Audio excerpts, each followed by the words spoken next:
Quelle grâce, mes frères et sœurs, de pouvoir nous retrouver à nouveau dans ce 15 minutes de grâce et de vérité avec le pasteur Mickey Hardy. Au programme du jour, je vous ai réservé, comme d'habitude, un beau chant d'adoration au Seigneur qui s'intitule « Combien tu es digne, roi, de recevoir la louange et l'adoration ». Amen. Combien tu es digne, roi, de recevoir pour toi l'honneur, la louange, la gloire pour ton nom, l'honneur, la louange, la gloire pour ton nom. Tes œuvres sont grandes et admirables, Seigneur tout-puissant, Seigneur tout-puissant. Combien tu es digne, roi, de recevoir pour toi l'honneur et la louange, la gloire pour ton nom. Alléluia. L'honneur et la louange, la gloire pour ton nom. Tes voies sont justes et véritables, ô roi des nations, ô roi des nations. Combien tu es digne, roi, de recevoir pour toi l'honneur, la louange, la gloire pour ton nom. Alléluia. Je trouve que c'est un très beau cantique que je vous encourage de reprendre dans vos assemblées. Le moment important de ce programme est arrivé, c'est la parole du Seigneur. C'est vrai que Jésus a dit tellement de choses et tout ce qu'il a dit est tellement important. La question du jour est, est-ce que le fait d'être riche est une preuve de l'approbation de Dieu sur notre vie? Donc sans plus tarder, découvrons ce que le pasteur Mickey Hardy a à nous dire sur ce sujet. Bonjour et bienvenue sur ce programme 15 minutes de grâce et de vérité. Après avoir entendu ce chant et participé avec Audrey dans une louange avec le Seigneur, nous continuons et nous allons parler des déclarations de Jésus. Nous allons continuer sur ces paroles de Jésus. Combien essentielles elles sont pour nous aujourd'hui. Souvent, elles nous ramènent à l'ordre et on s'éloigne un peu, on s'écarte un peu de ce chemin et on prend un petit peu notre vie entre nos mains. Mais les paroles du Seigneur, qui sont tellement précieuses, nous ramènent souvent à reconsidérer notre attitude, notre action et nous aident à obéir, à marcher, à rectifier notre vie. Alors aujourd'hui, l'évangile de Luc. L'évangile de Luc au chapitre 12. Nous allons lire 2 versets, le verset 15 ainsi que le verset 21. Alors entre ces deux versets, bien sûr, il y a quelques paroles d'un homme riche, etc. et la réponse de Jésus. Et nous allons voir les paroles de Jésus. Au verset 15, il dit « Gardez-vous avec soin de toute avarice, car la vie d'un homme ne dépend pas de ses biens. Serait-il dans l'abondance ?» Et là, il parle de la parabole. Et à la fin de la parabole, il dit « Il en est ainsi de celui qui amasse des trésors pour lui, lui-même et qui n'est pas riche pour Dieu. Alors, entre ces versets, bien sûr, il y a cette parabole où cet homme qui avait une récolte extraordinaire et qu'il avait besoin d'abattre ses greniers pour construire d'autres parce que sa récolte était extraordinaire et en amassant toute sa récolte et tous ses biens, il se disait en lui-même, ben, mon âme, tu as beaucoup de biens en réserve, repose-toi, mange, bois, réjouis-toi. Mais Dieu lui dit, insensé. Cette nuit même, ton âme te sera redemandée, ce que tu as préparé, pour qui sera-ce? Et c'est alors que Jésus dit, il est ainsi de celui qui amasse des trésors pour lui-même et qui n'est pas riche pour Dieu. Amen. Donc nous voyons aujourd'hui cette tendance dans l'Église, au travers des messages, des enseignements erronés, d'encourager les chrétiens à ramasser, à avoir davantage, à regarder à leur futur. Et c'est vrai que naturellement, ce sont des désirs de l'homme, ce sont des attractions, mais dans la parole de Dieu, les enseignements de Jésus sont tout le contraire. Tout le contraire. La vie d'un homme ne dépend pas de ses biens, même s'il est dans l'abondance. Sa vie ne dépend pas de sa richesse. Sa vie ne dépend pas de tout ce qu'il possède. Mais l'homme est tellement attaché à sa possession, attaché à ses biens, qu'il forme des projets, peut-être pour multiplier ses biens. Mais il faut savoir, frères et sœurs, que tout ce que nous avons vient de Dieu et tout ce que nous avons en tant qu'enfants de Dieu est la possession de Dieu et non pas notre possession. Il nous bénit, il nous donne, mais ce qu'il nous donne n'est pas à nous. Et c'est ça qui est important pour nous de comprendre aujourd'hui, que ce que nous avons, que notre vie ne dépend pas de ce que nous avons. Parce que ce que nous avons, c'est le monde naturel. Et notre vie ne dépend pas des choses naturelles, mais dépend des choses spirituelles, des investissements spirituels, ce que nous possédons spirituellement, ce que Jésus a déposé dans notre cœur spirituellement. Notre vie se repose sur la révélation de l'Évangile dans nos cœurs. C'est ça qu'il faut comprendre.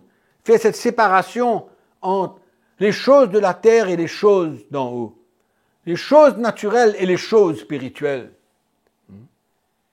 Donc notre vie, la première chose que nous voyons ici, c'est que notre vie ne dépend pas de ce que nous avons. Amen. Et nous ne pouvons pas tirer aucune gloire dans la bénédiction de Dieu. Aucune gloire dans les choses que le Seigneur nous donne s'il décide de nous les donner. Amen. Et donc, ouvrons nos cœurs.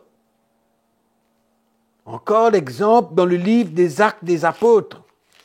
Au début de l'Église, l'Évangile était tellement puissant, que ça touchait le cœur de ces nouveaux chrétiens, qui étaient prêts à tout abandonner, tout donner, tout vendre, parce que ils avaient compris que leur vie ne dépendait pas de ce qu'ils avaient. Bien sûr qu'ils étaient conduits par le Seigneur, bien sûr que c'était l'Esprit de Dieu qui les animait, ils n'étaient pas sous la loi, ils n'étaient pas obligés de le faire, mais c'était leur cœur qui parlait. C'était poussé par le Saint-Esprit, où leur cœur réagissait. Amen. Et c'est ça, le style de vie que nous sommes appelés à vivre. C'est une attitude que je parle. Jésus parle d'une attitude ici. Et c'est cette attitude que nous avons besoin d'avoir. Et la deuxième partie de tout cette parabole, c'est que Jésus dit, il en est ainsi de celui qui amasse des trésors pour lui-même. Tu amasses des trésors pour toi-même. N'oublions pas ce que Jésus a dit, que Dieu a dit. Insensé, cette nuit même, ton âme te sera redemandée. Ce que tu as préparé, pour qui? Pour qui ça va être? Tout ce que tu as préparé, tout ce que tu as construit, tout ce que tu as amassé, pour qui ça va être? Tu vas tout laisser derrière toi? Tu pourrais laisser tout derrière toi. Cette nuit même, ton âme te sera demandée. Réalise un petit coup. Cette nuit même, il va disparaître. Et tout ce que tu as préparé, tout ce que tu as amassé, pour qui ça va être? C'est là où Jésus dit, il en est ainsi de celui qui amasse des trésors pour lui-même. En d'autres mots, c'est dangereux d'amasser des trésors pour soi-même. C'est dangereux. Tout ce que Dieu te donne, toutes les bénédictions, tout ce que Dieu ajoute dans ta vie, je répète encore, selon sa volonté, s'il le décide, ben, ce n'est pas une richesse pour toi, mais pour Dieu. Mais pour Dieu, pour le royaume, pour le plan de Dieu, pour l'avancement du royaume de Dieu. Bien sûr que tu serviras un peu de tout cela pour tes besoins. Il n'y a pas de souci, c'est important. Mais, dans ton cœur, c'est une attitude que tout ce que tu as, Dieu peut te le demander. Avoir une attitude où on est prêt à ce que Dieu nous demande tout ce qu'il nous a béni, tout ce qu'il nous a donné. C'est une attitude. Ça ne veut pas dire que ça se passera comme ça. Ça ne veut pas dire que tout ce que Dieu nous donne, il va nous le redemander. Non, c'est une attitude où on est prêt. On garde cette attitude d'humilité, non pas d'orgueil, d'humilité, mais on voit que cet homme que nous avons lu là, il était très orgueilleux. Il regardait à toutes ces choses, il avait travaillé, il s'était enrichi, il avait amassé dans ses greniers, il avait construit pour amasser tellement de sa récolte dans ses greniers, et il était tellement fier, il dit maintenant amusons-nous. Oh ben alors, extraordinaire. Mais non, le royaume de Dieu c'est autrement. Autrement. Et je crois que nous avons une bonne leçon à apprendre dans ces paroles de Jésus. Une bonne leçon, comme quoi que, ce que Dieu nous donne, il faut s'en servir dans son plan, dans sa volonté, toujours demander au Seigneur, mais qu'est-ce que tu veux que je fasse avec ce que tu me donnes? Seigneur, je suis prêt à faire ce que tu me demandes. Tu m'as donné, tu m'as béni, mais qu'est-ce que j'ai besoin de faire avec? Amen. Et dans cet état de cœur, nous sommes riches pour Dieu. Nous sommes prêts à répondre, à obéir, à nous soumettre au Seigneur. Et c'est cette attitude qui compte que le Seigneur regarde. C'est l'attitude de notre cœur. Amen. C'est pas décider ce qu'on va faire avec, mais c'est de s'humilier, de se dire Seigneur, je suis prêt. Qu'est-ce que tu veux que je fasse avec ce que tu me donnes? Alléluia. C'est ça qui est important. Donc, il en est ainsi de celui qui amasse des trésors pour lui-même. Donc, le Seigneur nous met en garde du danger qu'il y a d'amasser des choses de la terre pour nous-mêmes. Dangereux. Dangereux. Et les chrétiens ne le réalisent pas. Malheureusement, dans beaucoup d'églises, beaucoup d'églises dans le monde, on encourage les chrétiens à s'enrichir pour eux-mêmes. C'est contraire à l'enseignement de Jésus, contraire au cœur de Jésus, absolument contraire. Et le Seigneur nous met en garde concernant cette attitude dans beaucoup de places. Et les apôtres, même Paul, met en garde le peuple de Dieu. Donc mes frères et sœurs, je veux vous encourager aujourd'hui, qu'importe ce que vous avez, qu'importe la manière que Dieu vous bénit, ou alors vous n'avez pas suffisamment, soyez dans le contentement. Je vais vous lire un petit texte juste pour vous rassurer que le Seigneur est en contrôle et que vous n'avez pas besoin de vous inquiéter des choses de cette terre. Ça va vous dire au chapitre 12, le verset 5. Hébreux chapitre 12, verset 5, ne vous livrez pas à l'amour de l'argent. Contentez-vous de ce que vous avez. C'est-à-dire, c'est le contraire de la cupidité. C'est le contraire des désirs pour s'enrichir. Contentez-vous de ce que vous avez, car Dieu a dit, je ne te délaisserai point et je ne t'abandonnerai point. C'est donc avec assurance que nous pouvons dire, le Seigneur est mon aide, je ne craindrai rien, que peut me faire un homme. Sur ces paroles, nous allons terminer cette session et je suis sûr que le Seigneur vous a parlé et que vous êtes encouragés, même si vous passez par des moments difficiles financièrement, ne vous inquiétez pas, le Seigneur est là, il saura vous bénir tant que votre cœur est clair devant lui et que vous marchez avec le Seigneur. Amen, que le Seigneur vous bénisse. Rien de mieux que la parole du Seigneur, l'évangile de Jésus, mes frères et sœurs, pour nous rendre libres. Et comme le livre des Proverbes le dit si bien, dans chapitre 23, versets 4 et 5, il est écrit « Ne te tourmente pas pour t'enrichir, n'y applique pas ton intelligence. Veux-tu poursuivre du regard ce qui va disparaître?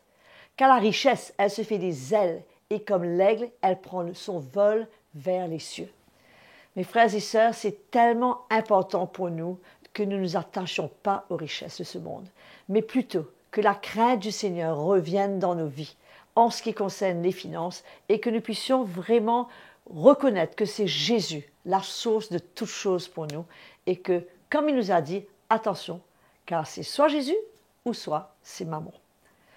Écrivez-nous sur l'adresse qui est affichée sur votre écran et surtout abonnez-vous à notre chaîne, à notre page YouTube CTMI afin d'être notifié de toutes les nouveautés qui apparaissent sur cette chaîne.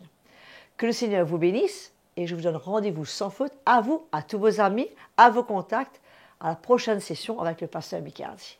Jusque-là, que le Seigneur vous bénisse et n'oubliez pas qu'il vous aime et qu'il a un plan merveilleux pour votre vie.